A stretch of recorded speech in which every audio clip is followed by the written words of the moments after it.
अस्सलाम, कैसे हैं आप सब लोग। आई होप सो कि ठीक होंगे, जहाँ पे भी खुश रहें, आबाद रहें, अल्लाह ताला आप लोगों को महफूज रखे।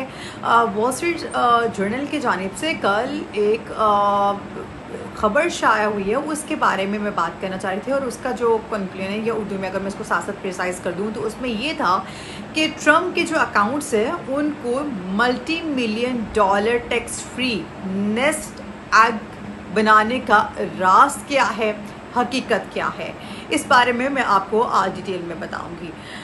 एक यू कैन से कि एक इंटरेस्टिंग सिचुएशन वाली साइट पर है, और ये सिर्फ आम आदमी के लिए भी ना सिर्फ ये मतलब जितने भी बड़े इन्वेस्टर्स हैं सिर्फ उनके लिए नहीं, अगर आप इसको सही तरीके से यूज़ करें तो एक नॉर्मल जो इन्वेस्टर है वो भी इसमें इन्वॉल्व या इंक्लूड हो सकता है।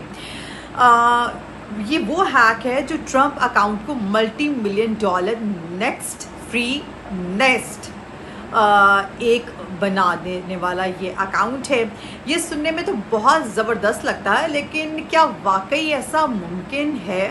ये सिर्फ एक मालियाती मिथ है जो सोशल मीडिया पर फैलाई जा रही है। आज हम इसको डिटेल में समझेंगे और मैं साथ साथ आपको आसान अल्फाज में इसकी पूरी डिटेलिंग में समझाऊंगी, सो दैट आपको पता चल जाए कि बेसिकली ये है क्या और रीज़न क्या है आपको इसका बताने की। अच्छा, जो ट्रम्प का जो अकाउंट है वो अकाउंट्स हैं बेसिकली वो है क्या। सबसे पहले एक अहम वजाहत है, वो ये है कि ट्रम्प के जो अकाउंट्स है कोई ऑफिशियल मालियाती इस्लाह नहीं है। ये नाम आम तौर पर एक ख़ास किस्म की टैक्स एडवांस्ड जो अकाउंट्स के लिए इस्तेमाल होता है, जैसे रिटायरमेंट अकाउंट्स हो सके, मसलन IRA और रुथ IRA, और बास ट्रस्ट जो स्ट्रक्चर्स उससे होते हैं उनके लिए भी होता है। ये ऐसे अकाउंट जिसमें नेक्स्ट की जो से है, अब नेक्स्ट और नेस्ट जो सा है ना, इसमें आपने समझ है थोड़ा सा, ठीक है, ये बिल्कुल सेम लग रहा है, नेक्स्ट भी और नेस्ट भी। अच्छा, ये ऐसे अकाउंट है जिसमें नेक्स्ट की सहूलत मिलती है। अच्छा, लोग इसको डोनाल्ड ट्रम्प के नाम से भी जोड़ देते हैं क्योंकि वो बिजनेस और टैक्स स्ट्रक्चर के लिए मशहूर है। अच्छा, मैं ना मैं हर दफ़ा मैं आपको हर वीडियो में मैं ये चीज़ कह देती हूँ कि मैं अपनी टीम को कहूँगी ताकि ये सारी चीज़ें आपको मिल जाएंगी। ये आपको साइड बार में ये इसको मैंने स्क्रीनशॉट अटैच कर दूँगी, सो दैट आप लोग खुद भी इसको देख लिया करें। कोई ऐसी कोई दोहराई वाली ऐसी कोई बात नहीं है। ये वो चीज़ें हैं जो मैंने खुद सर्च की हैं, या मैं उस पर थोड़ा सा चाह रही हूँ कि चलो बात कर ली जाए, ठीक है। एनीवेज, हम back to the topic.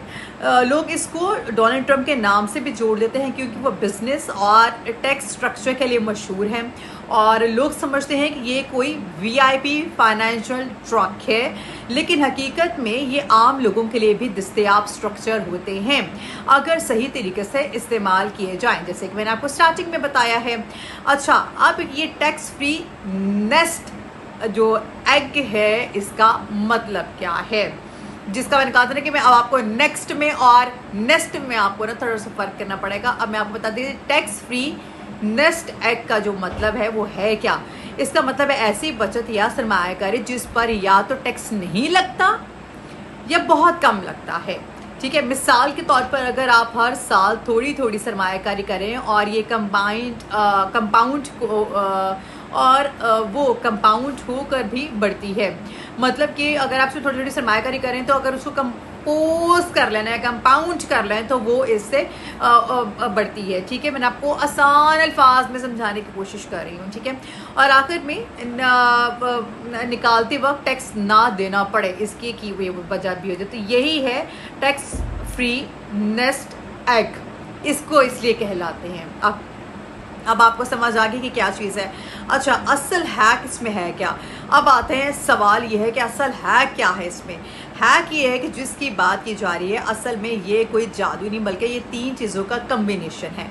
Number 1, early investment plus compounding, ठीक है। अगर आप जल्दी शुरू करें 20 to 25 ईयर्स की उम्र में छोटी रकम से, तो कंपाउंडिंग आपको आपके जो पैसे हैं वो कई गुना बढ़ा देते हैं।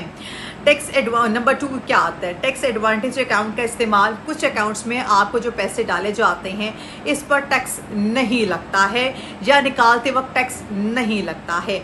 यही असल स्ट्रेटजी है, ठीक है। नंबर 3 क्या आता है, हाई ग्रोथ इन्वेस्टमेंट आती है। लोग अक्सर स्टार्टअप या स्टॉक मार्केट या हाई रिस्क हाई रिटर्न असासों में सरमायाकार जो सरमायाकारी है वो लगाते हैं और वो कामयाब हो जाएं तो छोटी इन्वेस्टमेंट मिलियंस में जो है वो बदल जाती है। This is the reason. अब आपको शायद थोड़ी बहुत मेरी बात की समझ आना शुरू होगी। नंबर 4, क्या ये वाकई हर किसी के लिए मुमकिन है? ये भी मैं आपको बताती हूँ। यहाँ सबसे अहम हकीकत ये है कि क्या ये एवरी सिंगल पर्सन के लिए भी पॉसिबल है? ये नहीं है। कौन सी कैटेगरीज के जो लोग हैं उनके लिए पॉसिबल है? अब ये सब ये कोई क्या उसे कहते हैं कंपाउंड, ये कोई उस तरह के हैक नहीं कि लाइक एक बंदा वहाँ पे गुजरा वहाँ पे जाके हर तरह के अकाउंट्स ओपन करवा रहे हैं। नहीं यार, किसी के लिए काम नहीं करता है। क्यों? इसकी क्या रीज़न है? हाई ग्रोथ हाई रिस्क हो सकती है रीज़न। हर सरमायाकार कामयाब नहीं होता है। लाइक जब आप जाते हैं ना बैंक में जाते हैं इन्वेस्टमेंट के लिए या वहाँ से कुछ भी लोन, वो आपसे डॉक्यूमेंटेशन प्रीवियस आपके कंप्लीट लेता था ताकि हमें पता चले कि भाई बाद में ये ना हो कि हम लोग ही बंदा भागा हो पैसे लेके। You know the things what I am trying to say. अच्छा, कवानीन मुल्क के लिहाज से मुख्तलिफ होते हैं। फिर सबसे अहम क्या है? टैक्स कवानीन को गलत इस्तेमाल करना गैर कानूनी भी हो सकता है। ठीक है। 5वां इसमें क्या आता है? आम लोगों के लिए हकीकत पसंदाना तरीका क्या है? अगर आप वाकई अपनी फाइनेंशियल ज़िंदगी बेहतर बनाना चाहते हैं तो बाकायदा बचत करें, लंबे अरसे के लिए सरमायाकारी करें, टैक्स कवानीन को समझ कर फ़ायदा उठाएं। ठीक है। फाइनेंशियल एजुकेशन हासिल करें। और ट्रंप अकाउंट्स का जो हैक बताया जाता है वो दरअसल कोई खुफिया राज नहीं है, बल्कि वक्त मुस्तकिल मिजाजी और सही मालियाती फैसले का नतीजा होता है। अब ये सारी डिटेल है, ये जो मैंने आपको बता दिया, ये वॉल स्ट्रीट जर्नल की तरफ से ये सारा के सारा लिखा गया। और इसका जो वो है टाइटल है वो मैं आपको बता देती हूँ। The hack that turns Trump accounts into multi-million-dollar tax-free nest egg। ठीक है, ये है जी, इसका ही टाइटल है। मैं आपको दिखा भी देती हूँ ताकि आपको पता चल जाए। ये है जी, ये आपको यहाँ पे मैं दिखा भी दे दिया है, लेकिन मैं अपनी टीम को भी कहूँगी ये साथ लगा दें।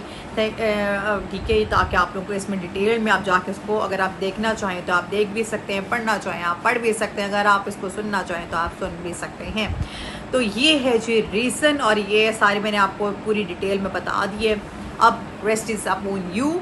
और आप ये इस चीज़ को मैंने आपको जैसे आपको पहले कहा है कि यार फाइनेंशियल जो चीज़ होती है ना उसमें आपकी एजुकेशन बहुत ज़रूरी होती है, क्योंकि पैसा आपका अपना लग रहा होता है। ठीक है, चीज़ें आपकी अपनी हो रही होती हैं, फ़ायदा नुकसान आपका अपना हो रहा होता है, तो उस पर ज़रूर एजुकेशन लें। और जब भी आप बैंक में जाते हैं, किसी भी ऐसी जगह पे इन्वेस्टमेंट करते हैं, उसकी आप सबसे पहले उसकी रिकग्नाइजेशन करवा लिया करें, ताकि आपको बाद में प्रॉब्लमेटिक इश्यूज़ जितने भी आते हैं ना, प्रॉब्लम्स आते हैं, ये आपको ना हों और आप लोग भी जलील ना हों। आप लोगों को पता हो कि अगर हम कोई काम कर रहे हैं जा रहे हैं तो भाई उसके प्रॉन्स एंड कॉन्स क्या हैं, वो क्या क्या चीज़ें हो सकती हैं। खैर, आज का टॉपिक यही था और इंशाल्लाह फिर नेक्स्ट टॉपिक के साथ फिर मैं हाजिर होंगी। टिल देन टेक केयर, अल्लाह हाफ़िज़। मुझे अपनी दुआ में याद रखिएगा। खुश रहें, आबाद रहें।